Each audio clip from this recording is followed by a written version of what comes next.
U.S. Senator Lindsey Graham is dead. The official social media page for Graham, who's a Republican senator out of South Carolina, posted a statement on Twitter saying that on the evening of Saturday, July 11th, U.S. Senator Lindsey Graham passed away from a brief and sudden illness.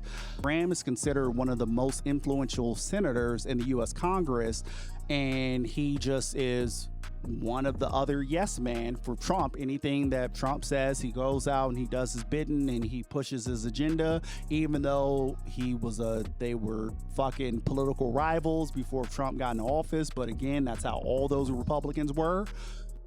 In his demise, they gave his sister the job. Yeah, 3 days after the sudden death of Lindsey Graham, his politically inexperienced sister, Darlene Graham Nordon, was sworn in last Tuesday to fill his vacant seat at the suggestion of United States President Donald Trump to inherit his office and powers.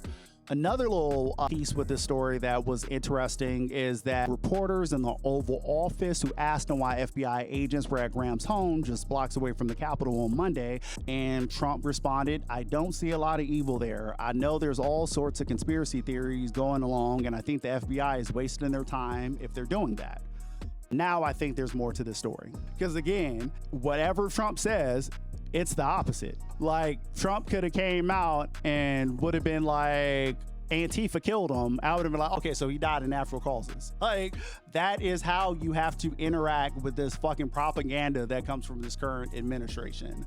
And I did do some looking, and apparently this is now looking into it, does look a little weird. I get why, some conspiracies may be coming up, but he was in Ukraine with President Zelensky on Friday, July 10th, advocating for the continued defense support and discussing some U.S. foreign policy items.